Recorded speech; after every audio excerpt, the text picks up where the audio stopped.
All of you, very good morning. Sit down.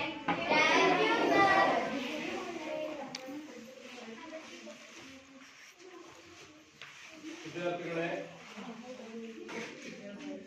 ಈ ದಿನ ನಾವು ಸಮಾಜ ವಿಜ್ಞಾನದಲ್ಲಿ ಅದರಲ್ಲೂ ಸಮಾಜ ಶಾಸ್ತ್ರಕ್ಕೆ ಸಂಬಂಧಿಸಿದಂತಹ ಘಟಕವಾದಂತಹ ಮಾನವರು ಮತ್ತು ಭಾಷೆ ಈ ಒಂದು ಅಂಶದ ಬಗ್ಗೆ ನಾವು ಈ ದಿನ ತಿಳ್ಕೊಳ್ಳೋಣ. ಈಗಾಗಲೇ ನಿಮಗೆ ಇತಿಹಾಸವನ್ನು ನಾವು ಅಧ್ಯಯನ ಮಾಡಿದ್ದೀವಿ. ಪ್ರಾಗಿತಿಹಾಸ ಕಾಲ, ಇತಿಹಾಸ ಅಂದ್ರೇನು, ಇತಿಹಾಸ ಪೂರ್ವ ಕಾಲದಲ್ಲಿ ಮಾನವ ಯಾವ ರೀತಿ ತನ್ನ ಜೀವನವನ್ನ ಮಾಡ್ತಾ ಇದ್ದ, ನಂತರ ಅವನ ಕಸುಬು ಏನಾಗಿತ್ತು, ಅವನ ಆಹಾರ ಪದ್ಧತಿ ಏನಾಗಿತ್ತು, ಇವೆಲ್ಲವನ್ನು ನಾವು ಸ್ವಲ್ಪ ಮೆಲುಕು ಹಾಕಬೇಕು. ನೋಡಿ, ಅಲ್ಲಿ ಅವರಿಗೆ ಬಟ್ಟೆ, ನಂತರ ವಸತಿ, ಆಹಾರ, ಬಟ್ಟೆನೂ ಕೂಡ ಅವರು ತೊಡಗುತ್ತಿಲ್ಲ.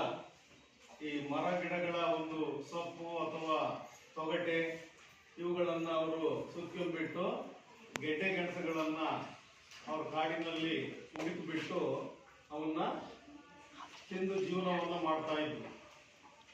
ಕೊನೆಗೆ ಕ್ರಮೇಣ ಹಂತವಾಗಿ ಮನುಷ್ಯ ವಿಕಾಸ ಹೊಂತ ಇವತ್ತು ಆಧುನಿಕ ಕಾಲಕ್ಕೆ ನಾವು ಬಂದಿದ್ದೀವಿ. ನೋಡಿ, ಇವತ್ತು ಇಂಟರ್ನೆಟ್ ಅಂದ್ರೆ ಸಮೂಹ ಮಾಧ್ಯಮಗಳು ಎಲ್ಲಿ ಜಗತ್ತಿನಲ್ಲಿ ಏನ್ ನಡೆಯುತ್ತೋ ಅದೆಲ್ಲದನ್ನು ಕೂಡ ನಾವು ಕಣ್ಮುಂದೆ ನೋಡ್ತಕ್ಕಂತಹ ಕಾಲದಲ್ಲಿ ನಾವು ಇವತ್ತಿದ್ದೀವಿ. ಇಲ್ಲೋ ಜಗತ್ತಿನ ಬಹಳ ದೂರದ ದೇಶದಲ್ಲಿ ಏನಾರ ಆತಪ್ಪ ಅಂದ್ರೆ ತಕ್ಷಣ ಅದು ಮೊಬೈಲ್ ಆಗಲಿ, ಪೇಪರ್ ಆಗಲಿ, ಈ ಮಾಧ್ಯಮಗಳಲ್ಲಿ ನಮಗೆ ತಕ್ಷಣ ಮಾಹಿತಿ ಗೊತ್ತಾಗ್ತದೆ. ನೋಡಿ, ಹಿಂದಿನ ಕಾಲದ ಮೆಲ್ಕಾಕ್ರಿ ಏನೇನು ಗೊತ್ತಾಗ್ತದಿಲ್ಲ. ಅಂದ್ರೆ ಒಂದು ಭಾಷೆ ಇಲ್ಲ, ಒಂದೇನು ಸಂಸ್ಕೃತಿ ಇಲ್ಲ, ಇವೇನೇನು ಇರಲಿಲ್ಲ. ಅದಕ್ಕೆ ಅವರು ಕಾಡಿನಲ್ಲಿ ವಾಸ ಮಾಡ್ತಾ ಇದ್ರು, ಕಾಡು ಜನರಾಗಿ ತಮ್ಮ ಜೀವನವನ್ನ ಕಳೀತಾ ಇದ್ರು. ನೋಡಿ, ಮನುಷ್ಯ ವಿಕಾಸ ಹೊಂತ ಇವತ್ತು ನಾವು ಆಧುನಿಕ ಕಾಲಕ್ಕೆ ಬರಲಿಕ್ಕೆ ಅದರ ಹಿನ್ನೆಲೆಯನ್ನು ನಾವು ಮೆಲುಕು ಹಾಕ್ಬೇಕು. ನೋಡಿ, ಇವತ್ತೆಲ್ಲ ಇಂಟರ್ನೆಟ್ ಯುಗಪ್ಪ, ಆ ಯುಗದಲ್ಲಿ ನಾವಿದ್ದೀವಿ. ನೋಡಿ, ಇವತ್ತು ಇಲ್ಲಿ ಮಾನವ ಮತ್ತು ಭಾಷೆ ಎಷ್ಟು ಒಂದು ಅನ್ಯೋನ್ಯವಾದ ಸಂಬಂಧವನ್ನ ಹೊಂದಿದೆ, ಭಾಷೆ ಇಲ್ಲದಿದ್ರೆ ಏನಾಗ್ತದೆ ಅಂತಕ್ಕಂಥ ಕೆಲವು ಪ್ರಶ್ನೆಗಳು ನಮ್ಮ ಮನಸ್ಸಿನಲ್ಲಿ ಬರ್ತದೆ. ನೋಡಿ, ಉದಾಹರಣೆ, ನಮ್ಮ ಭಾವನೆಗಳನ್ನ ಹೇಗೆ ವ್ಯಕ್ತಪಡಿಸುತ್ತೇವೆ, ಮೊದಲನೇ ಪಾಯಿಂಟ್ ಇದು. ನಮ್ಮ ಭಾವನೆಗಳನ್ನ ಹೇಗೆ ವ್ಯಕ್ತಪಡಿಸುತ್ತೇವೆ.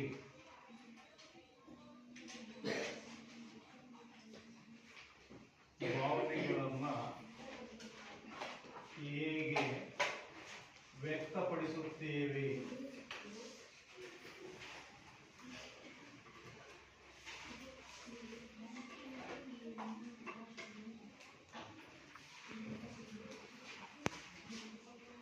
ನೋಡಿ, ಒಂದು ಪ್ರಶ್ನೆ ನಮಗೆ ಮನಸ್ಸಿನಲ್ಲಿ ಉದ್ಭವ ಆಗ್ತದೆ. ಈಗ ಭಾಷೆನೇ ಇಲ್ಲಪ್ಪ, ನಿನ್ನ ಭಾವನೆಗಳನ್ನ ನೀನು ಹೇಗೆ ಬೇರೆಯವರ ಜೊತೆಗೆ ಹಂಚ್ಕೊಳ್ತೀಯ? ದೈಹಿಕ ಸಂಜ್ಞೆಯ ಮೂಲಕವಾಗಿ ಮತ್ತು ಆಂಗಿಕ ಭಾಷೆ ಮೂಲಕ. ಏನೇನು ಭಾವನೆಯನ್ನ ನೀನು ಆಂಗಿಕ ಭಾಷೆ ಮೂಲಕ ಹೇಳ್ತೀರಾ?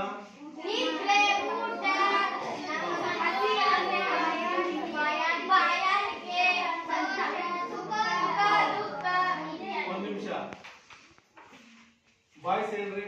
ನಮ್ಮ ಭಾವನೆಗಳನ್ನ ಇತರರೊಂದಿಗೆ ನಾವು ಸಂಜ್ಞೆ ಮೂಲಕ, ದೈಹಿಕ ಸಂಜ್ಞೆ ಮೂಲಕ ಅಥವಾ ಆಂಗಿಕ ಭಾಷೆ ಮೂಲಕ ಏನನ್ನ ನಾವು ಕೇಳ್ಕೊಳ್ತೀವಿ ಇತರರೊಂದಿಗೆ? ಎಸ್ ಹೇಳ್ರಿ. Yes come on. ಮತ್ತೆ ಮೂಲ ಒಂದು ಭಾವನೆಗಳು ನಿದ್ರೆ, ಊಟ,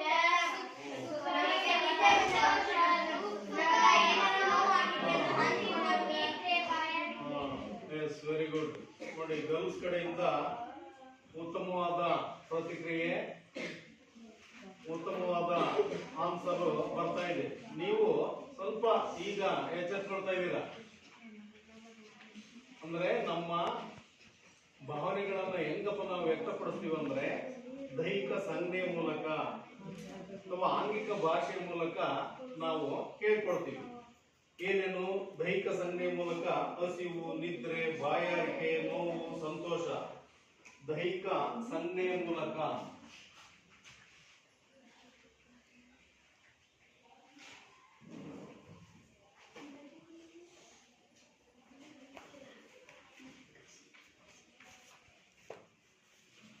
ಏನೇನು ಭಾವನೆಗಳನ್ನು ವ್ಯಕ್ತಪಡಿಸ್ತೀವಿ?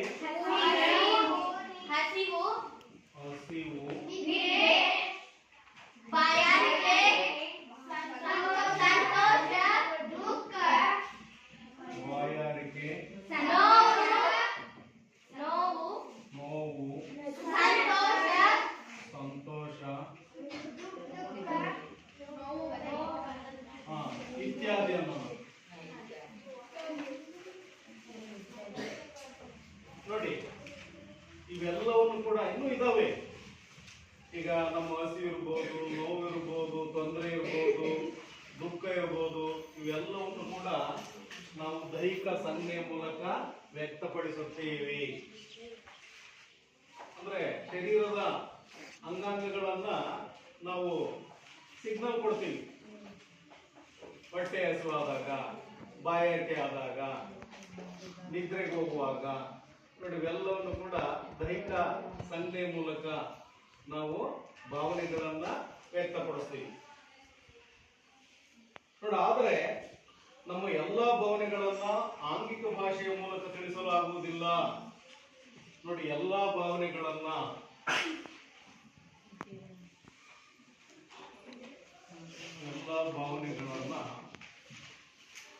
ಆಂಗಿಕ ಭಾಷೆಯ ಮೂಲಕ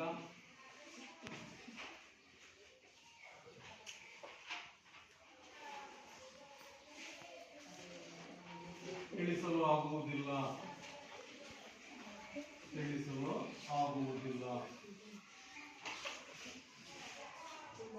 ಹೌದಾನೆ? ಅಂಗಾಂಗಗಳಿಂದ ಆಂಗಿಕ ಭಾಷೆ ಅಂದ್ರೆ ನಾವು ದೈಹಿಕ ಸಂಜ್ಞೆ ಅಥವಾ ಆಂಗಿಕ ಭಾಷೆಯಿಂದ ನಮ್ಮ ಎಲ್ಲಾ ಭಾವನೆಗಳನ್ನು ನಾವು ತಿಳಿಸ್ಲಿಕ್ಕಾಗೋದಿಲ್ಲ. ಆಗುತ್ತೇನ್ರ?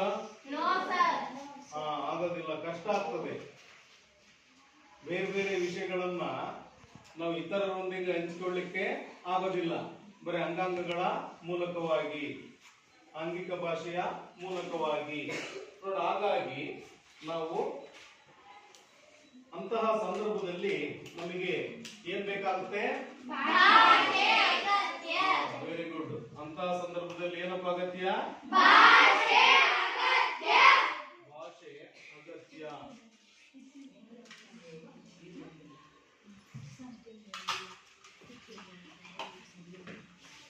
ಭಾಷೆ ಅಗತ್ಯ.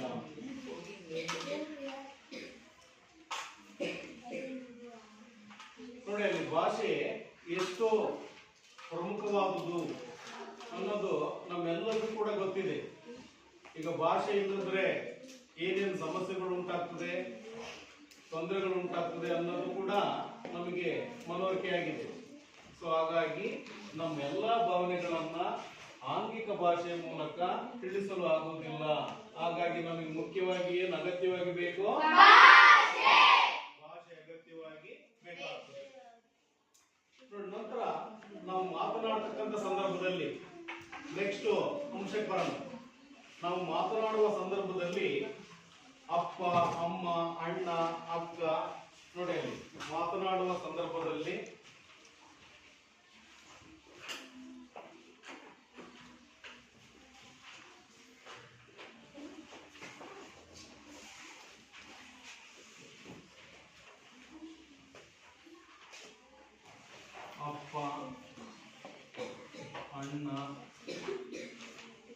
ಅಕ್ಕ,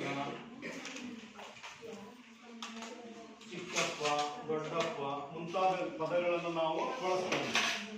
ಚಿಕ್ಕಪ್ಪ,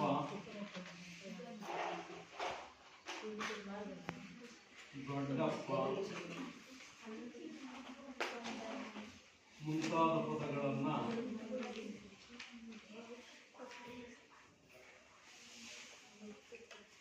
ಬಳಸುತ್ತೇವೆ.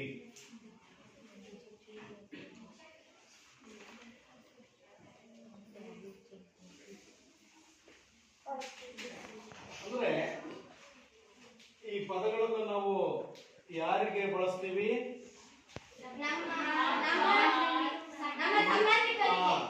ಹಿರಿಯರಿಗೆ, ಸಂಬಂಧಿಕರಿಗೆ ಕೂಡ ಹೌದು, ಬಟ್ ಹಿರಿಯರಿಗೆ, ನಮಗಿನ್ನು ದೊಡ್ಡವರಿಗೆ ಈ ಪದಗಳನ್ನ ಬಳಸ್ತೀವಿ. ನೋಡಿ ಅಲ್ಲಿ ಅಪ್ಪ, ಅಣ್ಣ, ಅಕ್ಕ, ಚಿಕ್ಕಪ್ಪ ಮುಂತಾದವರು. ಈ ಪದಗಳನ್ನು ನಾವು ನಮಗಿನ್ನ ಹಿರಿಯರಾದಂತ ವ್ಯಕ್ತಿಗಳಿಗೆ ಬಳಕೆ ಮಾಡ್ತೀವಿ. ನೋಡಿ ಇಲ್ಲಿ ಅಣ್ಣ, ಅಕ್ಕ ಎನ್ನುವ ಪದಗಳು ನಮ್ಮ ಹಿರಿಯರು, ಸಹೋದರ ಸಹೋದರಿಯನ್ನ ಇಲ್ಲಿ ಉದ್ದೇಶಿ ಅಂತಕ್ಕಂಥ ಪದಗಳು ಇವು. ಯಾವಪ್ಪ ಅಂದ್ರೆ ಅಣ್ಣ, ಅಕ್ಕ. ನೋಡಿ ಇಲ್ಲಿ ಅಣ್ಣ ಮತ್ತು ಅಕ್ಕ ಹಿರಿಯರನ್ನ ಉದ್ದೇಶಿಸಿ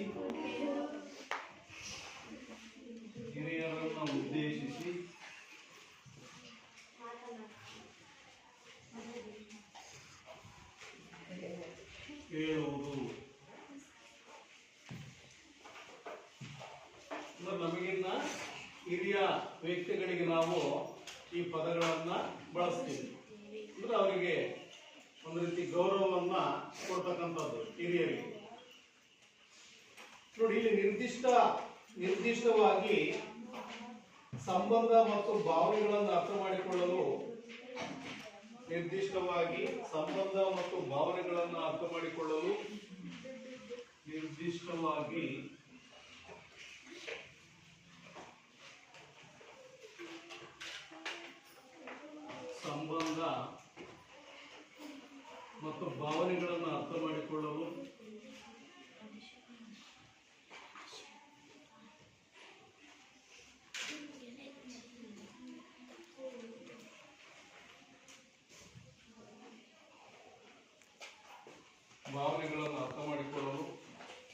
ಭಾಷೆಯು ಬಹಳ ಪ್ರಮುಖವಾದ ಪಾತ್ರ ವಹಿಸುತ್ತದೆ.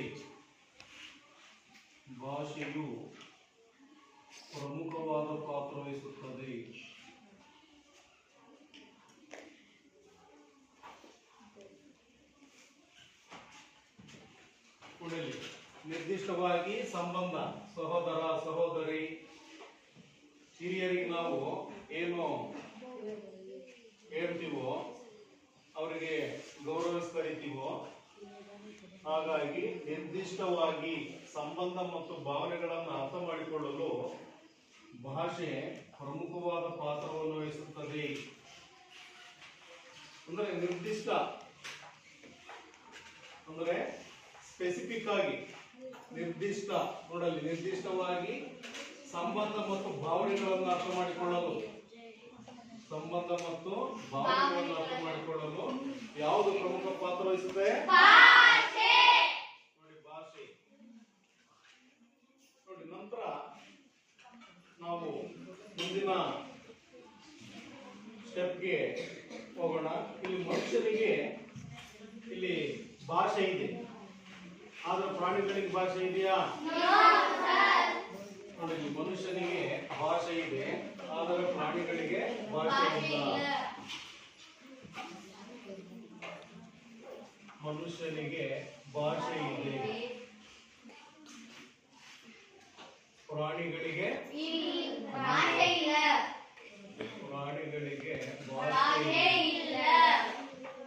ಭಾಷೆ ಇಲ್ಲ.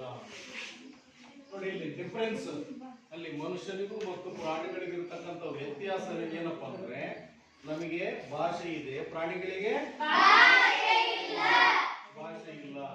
ನಮಗೆ ಮೇಲ್ನೋಟಕ್ಕೆ ಗೊತ್ತಾಗುತ್ತೆ difference between animal and man. ಈಗ ಪ್ರಾಣಿಗಳು ಮಾತನಾಡೋದಿಲ್ಲ, ಅವು ತಮ್ಮದೇ ಆದ ಆಂಗಿಕ ಭಾಷೆಗಳ ಮೂಲಕ ಮಾತಾಡ್ತಾವೆ. ಆದ್ರೆ ನಾವ್ ಮಾತಾಡ್ದಂಗೆ ಮಾತಾಡೋದಿಲ್ಲ. ಕಾಫಿ ಕೊಡು, ನೀರ್ ಕೊಡು, ರೈಸ್ ಕೊಡು, ತಿಂಡಿ ಕೊಡು, ಹಿಂಗ ಅವು ಪ್ರಾಣಿಗಳು ಕೇಳಲಿಕ್ಕೆ ಸಾಧ್ಯ ಇಲ್ಲ. ಅವು ಈಗ ಕರು ಹಸಿವಾದಂತ ಸಂದರ್ಭದಲ್ಲಿ ತನ್ನದೇ ಆದ ಆಂಗಿಕ ಭಾಷೆಯ ಮೂಲಕ ಅವು ಕೂಡ ಹಸಿವನ್ನು ವ್ಯಕ್ತಪಡಿಸ್ತವೆ. ಅವು ಸಿಗ್ನಲ್ ಅದು ಏನಂತದಲ್ಲಿ ಕರುವಿಗೆ ಹಸಿವಾದಾಗ ಹೆಂಗದು ವ್ಯಕ್ತಪಡಿಸ್ತದೆ, ಅಲ್ಲಿ ಅಮ್ಮ ಅಂತ ಕೂಗ್ತದದು. ಆಗ ಅಲ್ಲಿ ಹಸು ಅದು ಕೂಡ ಓಡಿ ಬರ್ತದೆ. ನಂತರ ಅವಾಗ ಹಾಲನ್ನ ಉಣಿಸ್ತದೆ ಅದಕ್ಕೆ ಚಿಕ್ಕ ಕರುವಿಗೆ. ಇಲ್ಲಿ ಏನಪ್ಪಾ ಅಂದ್ರೆ ಮಾನವರಿಗೂ ಮತ್ತು ಪ್ರಾಣಿಗಳಿಗೂ ಇರ್ತಕ್ಕಂಥ ದೊಡ್ಡ ಒಂದು ವ್ಯತ್ಯಾಸ ಏನು ಅಂದ್ರೆ ನಮಗೆ ಭಾಷೆ ಬರ್ತದೆ, ಭಾಷೆ ಬರೋದಿಲ್ಲ. ನೋಡಿ ಇಲ್ಲಿ ಭಾಷೆ ಇಲ್ಲದೆ ಹೋದ್ರೆ ಏನಾಗುತ್ತೆ ಅಂದ್ರೆ ಪಠ್ಯ ಪುಸ್ತಕ ಆಗ್ಲಿ, ಶಾಲೆಗಳಿಗಾಗ್ಲಿ, ಸಮೂಹ ಮಾಧ್ಯಮಗಳಿಗಾಗ್ಲಿ, ನಾಗರಿಕತೆ ಆಗ್ಲಿ ಅಸ್ತಿತ್ವಕ್ಕೆ ಬರ್ತಿರ್ಲಿಲ್ಲ. ನೋಡಿ ಅಲ್ಲಿ ಭಾಷೆ ಇಲ್ಲ ಅಂದ್ರೆ ಏನೇನು ತೊಂದರೆ ಆಗೋದು ಅಂದ್ರೆ ಪಠ್ಯ ಪುಸ್ತಕಗಳಾಗಲಿ,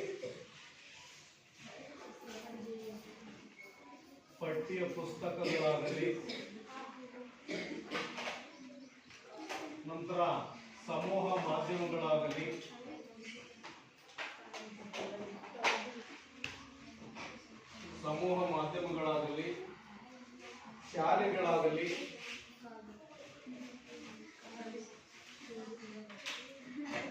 ಶಾಲೆಗಳಾಗಲಿ, ನಂತರ ನಾಗರಿಕತೆಗಳಾಗಲಿ ಅಸ್ತಿತ್ವಕ್ಕೆ ಬರ್ತಿರ್ಲಿಲ್ಲ.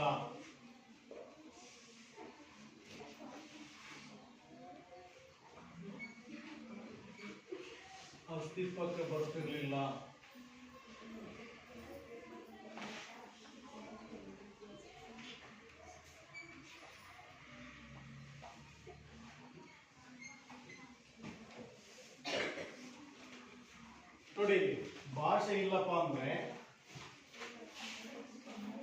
ಇವಷ್ಟು ಕೂಡ ಅಸ್ತಿತ್ವಕ್ಕೆ ಬರ್ತಿರ್ಲಿಲ್ಲ. ಯಾವ್ಯಾವು ಪಠ್ಯ ಪುಸ್ತಕ,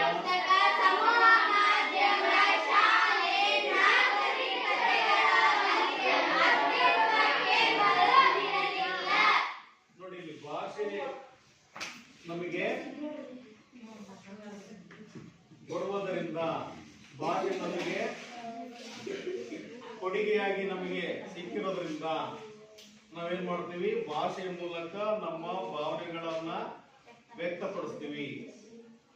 ನೋಡಿ ಭಾಷೆ ಇಲ್ದಿದ್ರೆ ಇವ್ಯಾವು ಕೂಡ ಅಸ್ತಿತ್ವಕ್ಕೆ ಬರ್ತಿರ್ಲಿಲ್ಲ. ಪಠ್ಯ ಪುಸ್ತಕ, ಸಮೂಹ ಮಾಧ್ಯಮಗಳು, ಶಾಲೆ, ನಾಗರಿಕತೆಗಳು ಇವ್ಯಾವು ಕೂಡ ಅಸ್ತಿತ್ವಕ್ಕೆ ಬರ್ತಿರ್ಲಿಲ್ಲ, ಸ್ಥಾಪನೆ ಆಗ್ತಿರ್ಲಿಲ್ಲ, ಬೆಳಕಿಗೆ ಬರ್ತಿರ್ಲಿಲ್ಲ ಅಂತ ನಾವು ಹೇಳ್ಬೋದು. ನೋಡಿ ಹಾಗನೆ ಸಮಾಜಶಾಸ್ತ್ರದಲ್ಲಿ ಸಮಾಜವನ್ನು ಅಧ್ಯಯನ ಮಾಡುವಾಗ ಇಲ್ಲಿ ಭಾಷೆ ಪ್ರಮುಖ ಪಾತ್ರವನ್ನು ವಹಿಸುತ್ತದೆ. ಸಮಾಜಶಾಸ್ತ್ರದಲ್ಲಿ ಸಮಾಜವನ್ನು ಅಧ್ಯಯನ ಮಾಡುವಾಗ ಇಲ್ಲಿ ಭಾಷೆ ಪ್ರಮುಖವಾದ ಪಾತ್ರವನ್ನ ವಹಿಸುತ್ತದೆ. ಈಗ ನಾವು ಸೋಸಿಯಾಲಜಿಯನ್ನ ಸ್ಟಡಿ ಮಾಡುವಾಗ ಇಲ್ಲಿ ಸಮಾಜವನ್ನ ಅಧ್ಯಯನ ಮಾಡುವಾಗ ಇಲ್ಲೇನು ಭಾಷೆ ಪ್ರಮುಖವಾದ ಪಾತ್ರವನ್ನು ವಹಿಸುತ್ತದೆ. ನೋಡಿ ನಂತರ ನೆಕ್ಸ್ಟ್ ಆರಂಭಿಕ ಸಮಾಜಶಾಸ್ತ್ರಜ್ಞರು ಅಂತ. ಆರಂಭಿಕ ಸಮಾಜಶಾಸ್ತ್ರಜ್ಞರು ನೋಡಿ ಇದ್ರ ಬಗ್ಗೆ ಏನಾದ್ರೆ ಡೌಟ್ ಇದ್ರೆ ಕೇಳ್ಕೊಳ್ಳಿ.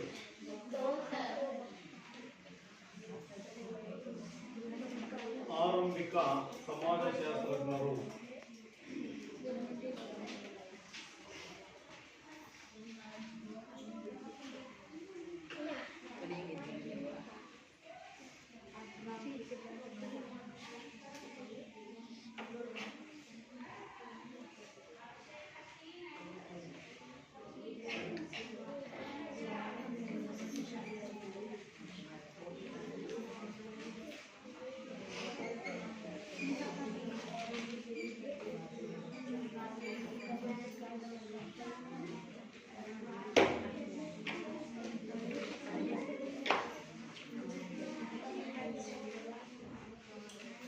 ನೋಡಿ,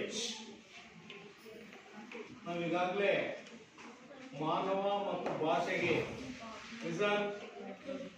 ಮಾನವ ಮತ್ತು ಭಾಷೆಗೆ ಯಾವ ರೀತಿಯ ಒಂದು ನಂಟು ಇದೆ, ಅನ್ಯೂನ್ಯವಾದ ಸಂಬಂಧ ಇದೆ, ಅದನ್ನು ನಾವೀಗ ತಿಳ್ಕೊಂಡಿದ್ದೀವಿ. ಭಾಷೆ ಇಲ್ಲದ್ರೆ ಏನಾಗ್ತಿತ್ತು, ನಮ್ಮ ಭಾವನೆಗಳನ್ನ ಭಾಷೆ ಇಲ್ಲದಾಗ ನಾವು ಹೆಂಗ್ ವ್ಯಕ್ತಪಡಿಸ್ತಿದ್ವಿ ನೋಡಿ. ಈಗ ಭಾಷೆ ಬೆಳಕಿಗೆ ಬಂದಿದ್ದರಿಂದ ಇಲ್ಲಿ ಪಠ್ಯ ಪುಸ್ತಕಗಳಾಗಲಿ, ಶಾಲೆ ಆಗಲಿ, ಸಮೂಹ ಮಾಧ್ಯಮಗಳಾಗಲಿ, ಇವೆಲ್ಲವೂ ಕೂಡ ಅಸ್ತಿತ್ವಕ್ಕೆ ಬರಲಿಕ್ಕೆ ಸಾಧ್ಯತೆ ಆಗ್ತದೆ ನೋಡಿ. ಯಾವ ಇರ್ಲಿಲ್ಲಪ್ಪ ಅಂದ್ರೆ ನಮ್ಮ ಜನಜೀವನ ಕಷ್ಟ ಆಗೋದು. ಈಗ ಸಮೂಹ ಮಾಧ್ಯಮಗಳೇ ಇಲ್ಲ ಅಂದ್ರೆ ನಮ್ಮ ಜನಜೀವನ ಹೆಂಗಿರ್ತದೆ ಕಲ್ಪನೆ ಮಾಡ್ಕೊಳ್ಳಿ. ಈಗ ಪೇಪರ್ ಇಲ್ಲ, ರೇಡಿಯೋ ಇಲ್ಲ, ಟಿವಿ ಇಲ್ಲ, ಮೊಬೈಲ್ ಇಲ್ಲ, ಏನೂ ಇಲ್ಲ. ಅದನ್ನ ನೀವು ಕಲ್ಪನೆ ಮಾಡ್ಕೊಳ್ರಿ, ಹೆಂಗಾಗ್ತದೆ ಲೈಫ್ ನೋಡಿ. ಭಾಷೆ ಬೆಳಕಿಗೆ ಬಂದಿದ್ದರಿಂದ ಇವೆಲ್ಲವೂ ಕೂಡ ಅಸ್ತಿತ್ವಕ್ಕೆ ಬರಲಿಕ್ಕೆ ಸಾಧ್ಯತೆ ಆಗಿದೆ ನೋಡಿ. ನಾವೀಗ ಆರಂಭಿಕ ಸಮಾಜಶಾಸ್ತ್ರಜ್ಞರ ಬಗ್ಗೆ ನೋಡೋಣ. ಈಗ ಸಮಾಜಶಾಸ್ತ್ರಜ್ಞರೆಂದರೆ ಯಾರು ಮತ್ತು ಒಂದು ಪ್ರಶ್ನೆ. ಸಮಾಜಶಾಸ್ತ್ರಜ್ಞರೆಂದರೆ ಯಾರು? ಸಮಾಜ ಶಾಸ್ತ್ರಜ್ಞರೆಂದರೆ ಯಾರು ನೋಡಿ.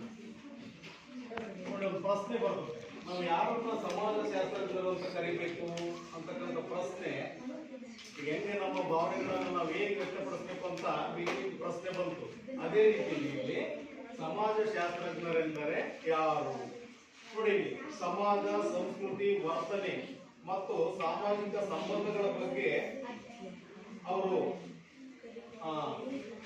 ಅಧ್ಯಯನ ಮಾಡ್ತಕ್ಕಂಥವರಿಗೆ ನಾವು ಸಮಾಜಶಾಸ್ತ್ರಜ್ಞರು ಅಂತ ಕರಿತೀವಿ.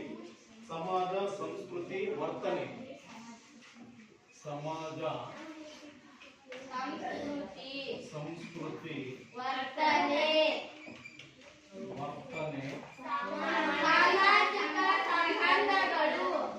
ಸಾಮಾಜಿಕ ಸಂಬಂಧಗಳು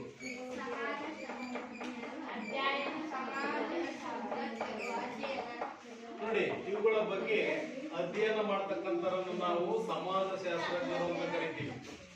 ಏನೇನು ಸಮಾಜದ ಬಗ್ಗೆ ಅವರು ಸ್ಟಡಿ ಮಾಡ್ತಾರೆ, ಸಂಸ್ಕೃತಿ ಬಗ್ಗೆ, ವರ್ತನೆ ಬಗ್ಗೆ, ಸಾಮಾಜಿಕ ಸಂಬಂಧಗಳ ಬಗ್ಗೆ, ಇಂಥರನ್ನು ನಾವು ಸಮಾಜಶಾಸ್ತ್ರಜ್ಞರು ಅಂತ ಅಂದ್ಬಿಟ್ಟು ಕರಿತೀವಿ.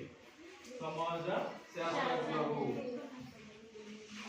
ಈಗ ಸಮಾಜಶಾಸ್ತ್ರಜ್ಞರು ಅಂತ ನಾವು ಯಾರನ್ನು ಕರಿತೀವಪ್ಪ?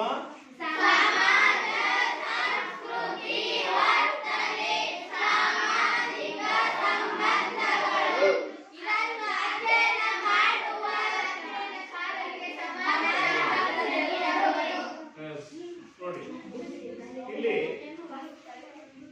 ನಾವು ನೆಕ್ಸ್ಟ್ ಅವ್ರು ಯಾರ್ಯಾರು ಅನ್ನೋದನ್ನ ತಿಳ್ಕೊಳ್ಳೋಣ. ಯಾರ್ಯಾರು ಸಮಾಜಶಾಸ್ತ್ರಜ್ಞರು? ಆಗಸ್ಟ್ ಕಾಂಟೆ ಅಂತ ತಿಳ್ಕೊಳ್ಳಿ. August Conte.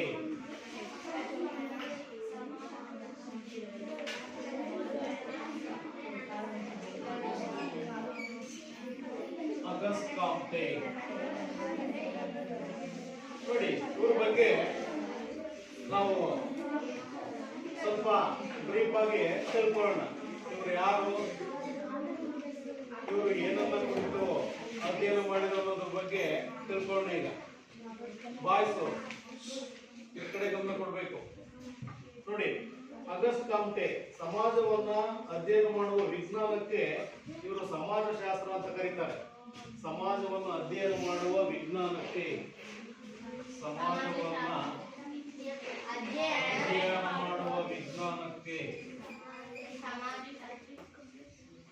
ಮಾಡುವ ವಿಜ್ಞಾನಕ್ಕೆ, ಏನಂತ ಕರೆದ್ರು? ಸಮಾಜಶಾಸ್ತ್ರ.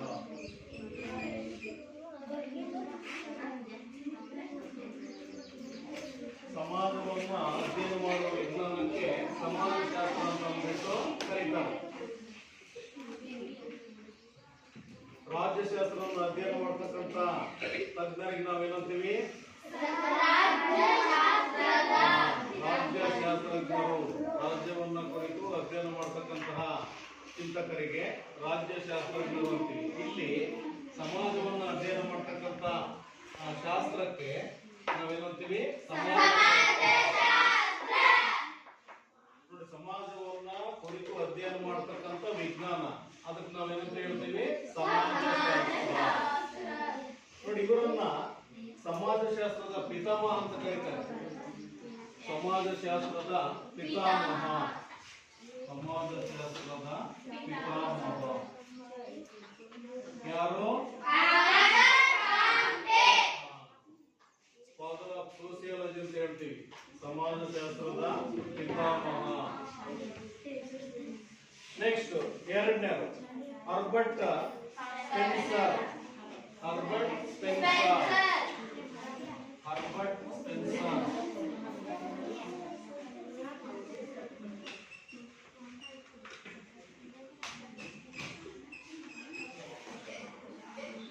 Herbert Spencer.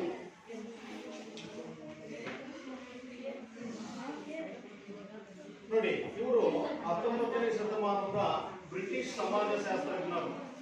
19ನೇ ಶತಮಾನದಲ್ಲಿ ಬರ್ತಕ್ಕಂತಹ ಬ್ರಿಟಿಷ್ ಸಮಾಜಶಾಸ್ತ್ರಜ್ಞರು.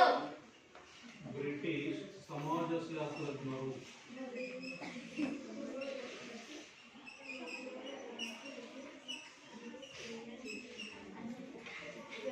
ಇಲ್ಲಿ ಡ್ಯಾಶ್ ಬರ್ತದೆ. ಇಲ್ಲಿ ಬ್ರಿಟಿಷ್ ಸಮಾಜಶಾಸ್ತ್ರಜ್ಞರು ಯಾರು? ನೆನ್ಪಿಟ್ಕೋಬೇಕು. ನೋಡಿ, ಇವರು ಸಮಾಜದ ವಿಕಾಸವನ್ನ ಅಧ್ಯಯನ ಮಾಡ್ತಾರೆ. ಸಮಾಜದ ವಿಕಾಸವನ್ನ ಕುರಿತು ಅಧ್ಯಯನ ಮಾಡ್ತಾರೆ. ಇವರು ಸಮಾಜದ ವಿಕಾಸವನ್ನ ಕುರಿತು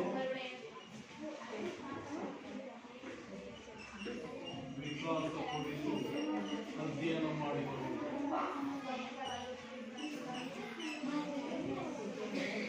ಬೆಳವಣಿಗೆ. ನೋಡಿ, ಇಲ್ಲಿ ವಿಕಾಸ ಅಂದ್ರೆ ಬೆಳವಣಿಗೆ. ಸಮಾಜದ ವಿಕಾಸ, ಬೆಳವಣಿಗೆಯನ್ನು ಕುರಿತು ಯಾರು ಅಧ್ಯಯನ ಮಾಡಿದ್ರು? Herbert Spencer. Next Emile Durkheim. Emile Durkheim ಯಾರು?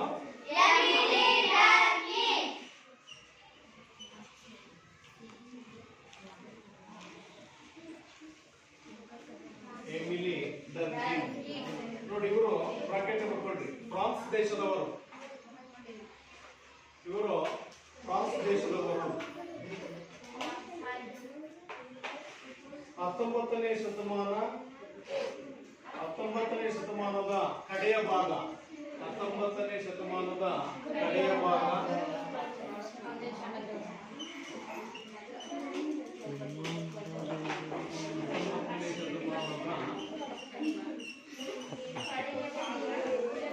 ಮತ್ತು 20ನೇ ಶತಮಾನದ ಆದಿಭಾಗ. 20ನೇ ಶತಮಾನದ ಆದಿಭಾಗದಲ್ಲಿ ಬರ್ತದೆ. 20ನೇ ಶತಮಾನದ ಆದಿಭಾಗದಲ್ಲಿ ಯಾರು? ಎಮಿಲಿ ಬರ್ತಾರೆ. ನೋಡಿ, ಇವರು ಸಮಾಜಶಾಸ್ತ್ರವನ್ನ ವಿಜ್ಞಾನವನ್ನಾಗಿ ಮಾಡಲು ಶ್ರಮಿಸ್ತಾರೆ. ಸಮಾಜಶಾಸ್ತ್ರವನ್ನ ವಿಜ್ಞಾನವನ್ನಾಗಿ ಮಾಡಲು ಶ್ರಮಿಸಿದರು.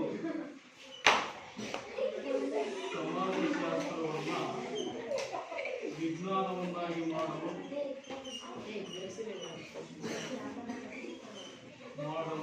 ಶ್ರಮಿಸಿದರು.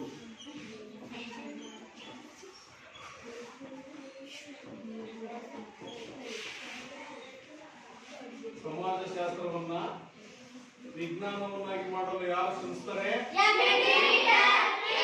ಯಾವ ದೇಶದವರು?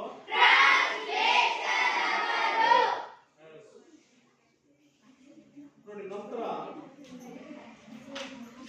Max weber. ಇವರು ಜರ್ಮನಿಯವರು. Max weber.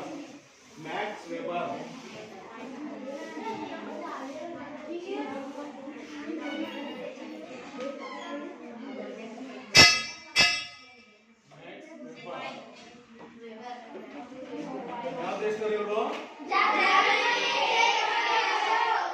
ನೋಡಿ, ಇವರು ಅರ್ಥಶಾಸ್ತ್ರ, ತತ್ವಶಾಸ್ತ್ರ, ಇತಿಹಾಸಗಳಲ್ಲಿ ಹೆಚ್ಚು ಪಾಂಡಿತ್ಯವನ್ನು ಹೊಂದಿರ್ತಾರೆ. ಯಾವ ವಿಷಯದಲ್ಲಿ?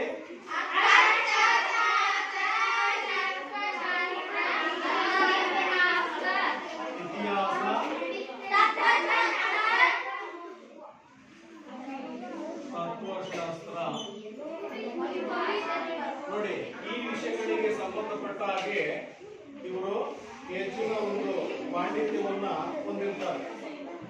ನಂತರ ನೌಕರಶಾಹಿ ಮತ್ತು ಕ್ರಿಶ್ಚಿಯನ್ ಧರ್ಮವನ್ನು ಕುರಿತು ಅಧ್ಯಯನ ಮಾಡ್ತಾರೆ. ನೌಕರಶಾಹಿ ಮತ್ತು ಕ್ರಿಶ್ಚಿಯನ್ ಧರ್ಮ. ನೌಕರಶಾಹಿ ಮತ್ತು ಕ್ರಿಶ್ಚಿಯನ್ ಧರ್ಮವನ್ನು ಕುರಿತು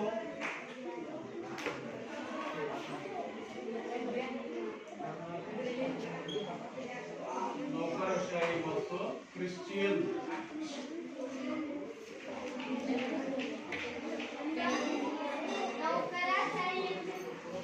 ಅಂದ್ರೆ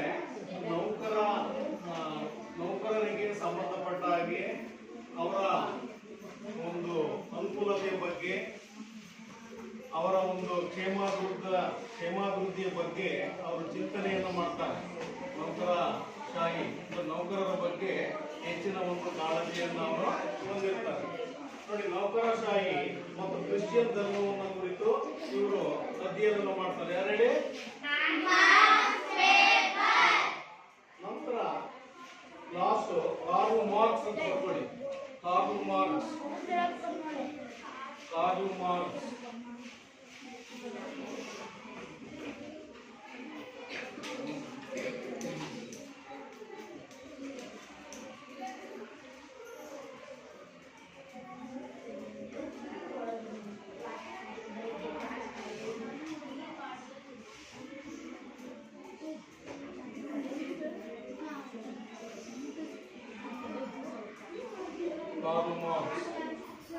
ಬ್ರಾಕೆಟ್ ಅಲ್ಲಿ ಬರ್ಕೊಳ್ಳಿ, ಜರ್ಮನಿ ಅಂತ.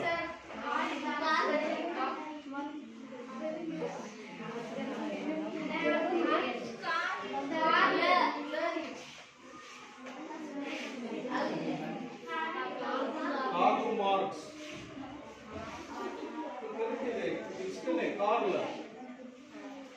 Marks confusion. ನೋಡಿ, ಇವರು ಬರ್ಕೊಳ್ಳಿ ಬ್ರಾಕೆಟ್ ಅಲ್ಲಿ. ಜರ್ಮನಿ ದೇಶದವರು. ಯಾವ ದೇಶದವರು ಇವರು? ನೋಡಿ, ಇವರು ಇತಿಹಾಸ, ಅರ್ಥಶಾಸ್ತ್ರ, ತತ್ವಶಾಸ್ತ್ರ ಬರ್ಕೊಳ್ಳಿ. ಇವರು ಇತಿಹಾಸ, ಅರ್ಥಶಾಸ್ತ್ರ,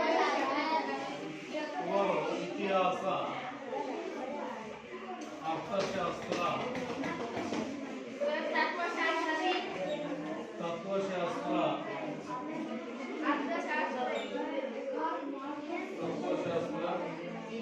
ಮತ್ತು ಕ್ರಿಶ್ಚಿಯನ್ ರಿಲಿಜಿಯನ್, ಕ್ರಿಶ್ಚಿಯನ್ ಧರ್ಮಶಾಸ್ತ್ರಗಳಲ್ಲಿ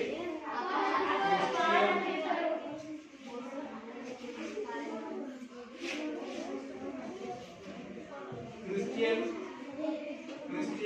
ಧರ್ಮಶಾಸ್ತ್ರಗಳಲ್ಲಿ ಅಪಾರ ಒಂದು ವಿಷಯವನ್ನ ಅವರು ತಿಳ್ಕೊಂಡಿದ್ರು. ಹಾಗೇನೆ ಸಮಾಜಶಾಸ್ತ್ರದ ವ್ಯಾಪ್ತಿಯನ್ನ ಇವರು ವಿಸ್ತರಿಸ್ತಾರೆ. ಅಂದ್ರೆ ಸಮಾಜಶಾಸ್ತ್ರ ಇನ್ನೂ ಅದು ವಿಶಾಲವಾಗಿ ಬೆಳೆಯೋ ಹಾಗೆ ಇವರು ಹೆಚ್ಚಿನ ಒಂದು ವರ್ಕ್ ಅನ್ನ ಮಾಡ್ತಾರೆ. ಯಾರು? ಯಾವ ದೇಶದವರು? ಹಾಗೇನೆ ಬ್ರಿಟಿಷರು ಭಾರತಕ್ಕೆ ಬಂದ ನಂತರ 1914ನೇ ಇಸ್ವಿಯಲ್ಲಿ 1914ನೇ ಇಸ್ವಿಯಲ್ಲಿ ಅಂದ್ರೆ ಬ್ರಿಟಿಷರು ಭಾರತಕ್ಕೆ ಬಂದಂತ ಸಂದರ್ಭದಲ್ಲಿ ಬರ್ಕೊಂಡಿದ್ದ ಮುಂಬೈ ವಿಶ್ವವಿದ್ಯಾಲಯದಲ್ಲಿ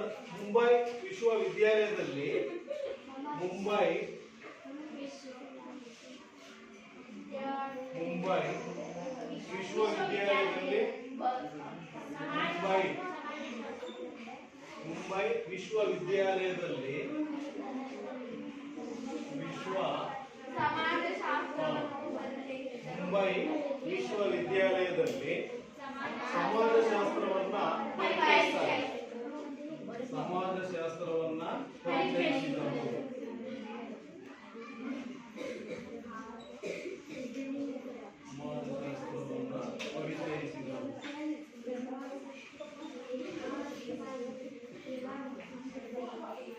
ಬಾಂಬೆ ಯೂನಿವರ್ಸಿಟಿಯಲ್ಲಿ ಸಮಾಜಶಾಸ್ತ್ರದ ಬಗ್ಗೆ ಅವರು ವಿಷಯವನ್ನ ಪರಿಚಯಿಸ್ತಾರೆ. ಸಮಾಜಶಾಸ್ತ್ರದ ಬಗ್ಗೆ ಯೂನಿವರ್ಸಿಟಿಗೆ. ನೋಡಿ, ನಂತರ ಇಷ್ಟು ಆರಂಭಿಕ ಸಮಾಜಶಾಸ್ತ್ರಜ್ಞರು. ನಮ್ಮ ಭಾರತದ ಪ್ರಮುಖ ಸಮಾಜಶಾಸ್ತ್ರಜ್ಞರು ಅಂತ ಬರ್ಕೊಳ್ಳಿ. ಭಾರತದ ಸಮಾಜಶಾಸ್ತ್ರಜ್ಞರು. ಭಾರತದ ಸಮಾಜಶಾಸ್ತ್ರಜ್ಞರು. ಭಾರತದ ಸಮಾಜಶಾಸ್ತ್ರಜ್ಞರು.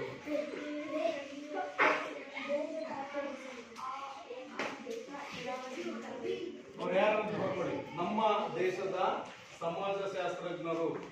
ಮುಂದಕ್ಕೆ ಬರ್ಕೊಳ್ಳಿ. ಜೆ.ಎಸ್. ಗುರಿಯೆ. ಜೆ.ಎಸ್. ಗುರಿಯೆ.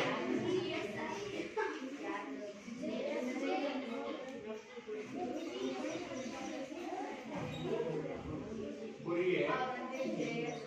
ಎಂ.ಎನ್. ಶ್ರೀನಿವಾಸ್. ಬರ್ಕೊಳ್ಳಿ, ಹೆಸರು ಬರ್ಕೊಳ್ಳಿ. ಎಂ.ಎನ್. ಶ್ರೀನಿವಾಸ್. ಎಂ.ಎನ್. ಶ್ರೀನಿವಾಸ್. ಶ್ರೀನಿವಾಸ್ ಹತ್ರ ಕೆ.ಆರ್. ದೇಸಾಯಿ. ಕೆ.ಆರ್. ದೇಸಾಯಿ.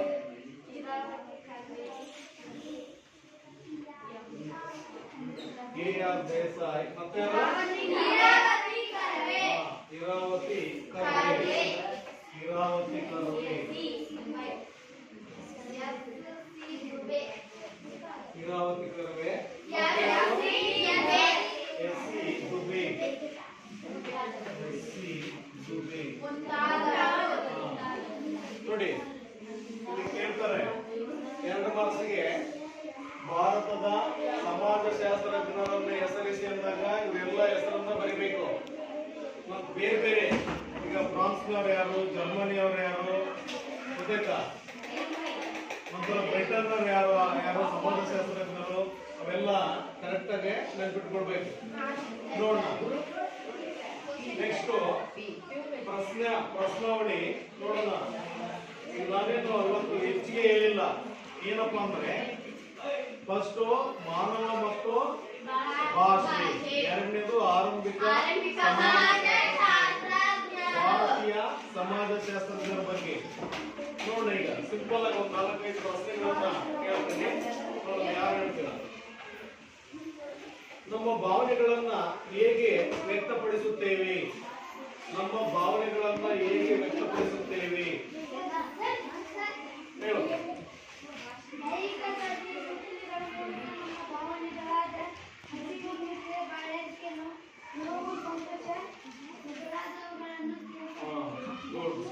ನೋಡಿ, ಈ ರೀತಿ ನಾವು ದೈಹಿಕ ಸಂಜ್ಞೆ ಮೂಲಕ ಭಾವನೆಗಳನ್ನು ನಾವು ವ್ಯಕ್ತಪಡಿಸ್ತೀವಿ. ಎರಡನೇ ಪ್ರಶ್ನೆ, ಭಾಷೆಯು ನಮಗೆ ಏಕೆ ಮುಖ್ಯ? ಭಾಷೆಯು ನಮಗೆ ಏಕೆ ಮುಖ್ಯ? ನಮ್ಮ ಭಾವನೆಗಳನ್ನು ಮತ್ತು ಸಂಬಂಧಿಕರನ್ನು ನಾವು ಮಾತನಾಡಲು ಅವಾಗ ನಮಗೆ ಭಾಷೆ ಅಗತ್ಯವಾಗುತ್ತದೆ.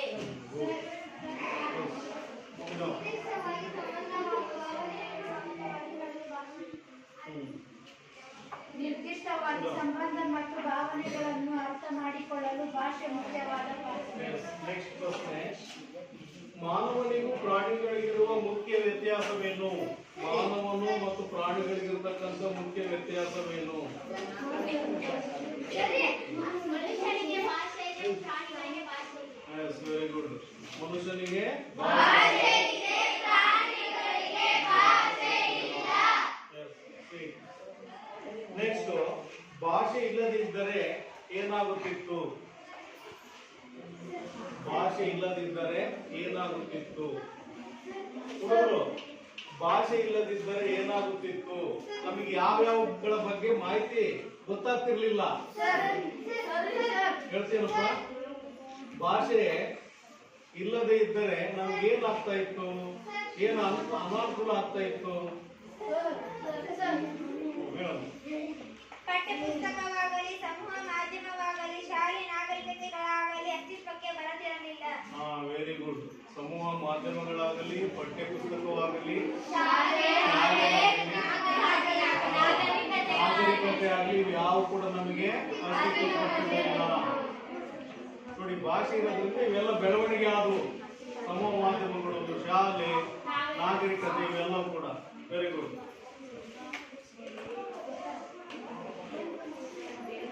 ನೆಕ್ಸ್ಟ್, ಆಗಸ್ಟ್ ಕ್ರಾಂತಿ ಯಾರು?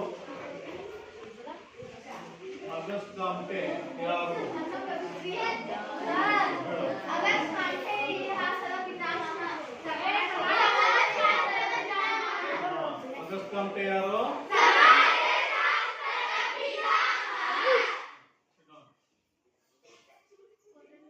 ನೋಡಿ, ಲಾಸ್ಟ್ ಪ್ರಶ್ನೆ.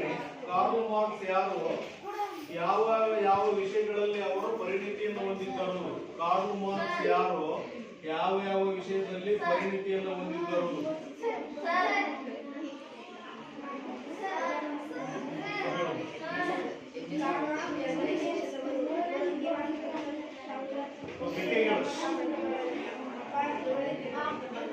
ಡಿಟೇಲ್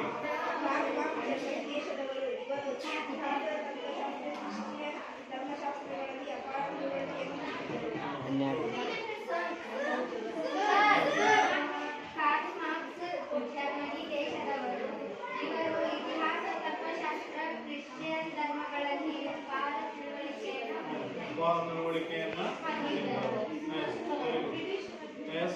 ನೋಡಿ, ಟುಡೇ ಕ್ಲಾಸ್ ಎಂಡ್ ಆಗ್ತಾ ಇದೆ. ನಾವು ನೆಕ್ಸ್ಟ್ ಡೇ ಕಂಟಿನ್ಯೂ ಮಾಡೋಣ.